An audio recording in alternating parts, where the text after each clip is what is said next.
All right, everyone, buckle up, because today we're going deep on something, well, let's just say you probably weren't expecting this as the topic for a deep dive.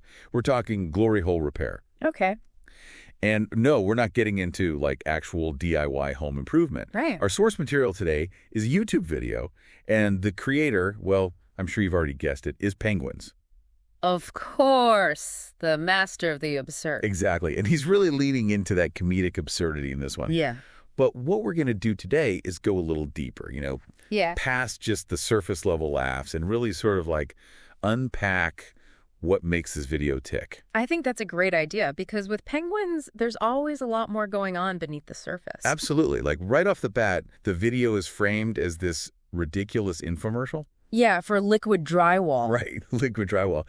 And they're presenting it as like the ultimate solution to any and all problems you could possibly imagine. It's like those late night infomercials that promise to solve everything with one weird trick. Oh, totally. Yeah. And he plays that up perfectly. I mean, some of the things he's using this liquid drywall for. Oh, tell me about it. You've got, like, fixing door dings, covering up crayon marks on the walls, which, okay, maybe somewhat believable, but then it just goes completely off the rails, right? Yeah, like using it as a boner barricade to stop penises from coming through the glory hole. I mean, come on. The penises are still flying in. How do you even come up with that? It's pure penguins, right? Just that perfect blend of exaggeration and absurdity. And that line, it's not just funny because it's ridiculous. It's also that imagery, right? The portal to the dick dimension. Exactly. He throws that phrase out there completely deadpan, and you're just like, what did I just hear? And that's what makes it so effective. It's shocking, it's unexpected, but it's also undeniably funny. He's a master of wordplay, too. Oh, absolutely. He knows exactly how to use double entendres and puns to keep the audience on their toes. Like, he's constantly playing with the ambiguity of the phrase filling holes throughout the entire video. Right. On one level, he's talking about repairing physical holes with this magical liquid drywall. But then there's that other layer, that wink, wink, nudge, nudge to the more adult implications of filling holes. And it's never explicitly stated, but it's always there, lurking beneath the surface. Which is what makes it so clever. He's engaging with these potentially taboo subjects, but in a way that's playful and humorous. So, okay, we've got the over-the-top infomercial style, the outrageous claims about liquid drywall, the wordplay, the crude humor. But there's another layer to this video that I think is really interesting. Yeah, definitely. And that's the social commentary. Okay, I'm intrigued. Like, at first glance, it all just seems like pure absurdity, right? Right. But if you listen closely, he's actually touching on some pretty significant societal anxieties. Like what, for example?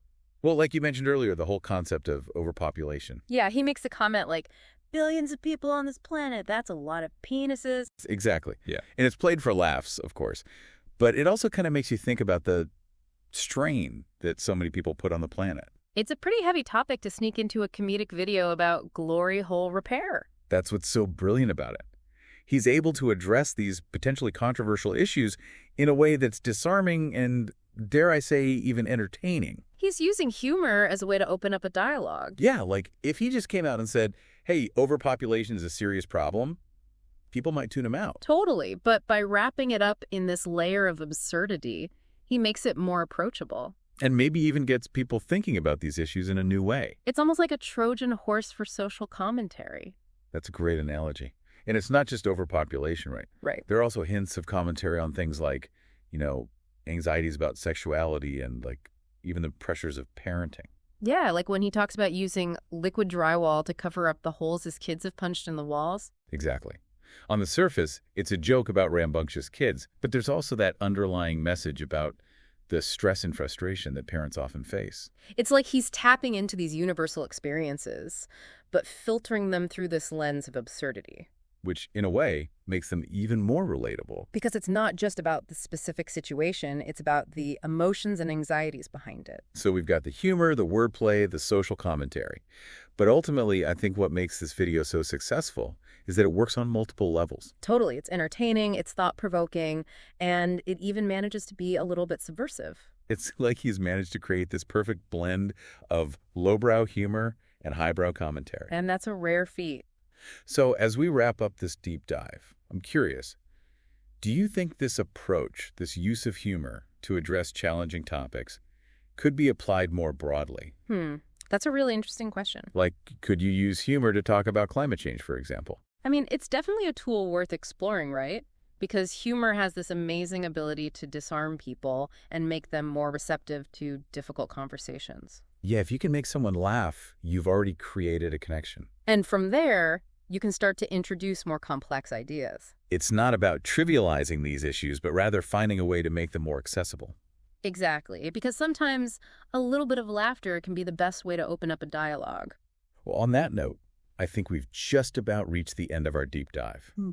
Who knew glory hole repair could lead to such a thought-provoking discussion? You never know where a deep dive with penguins will take you. All right, everyone, thanks for joining us, and we'll see you next time for another deep dive into the weird and wonderful world of online content. See you then.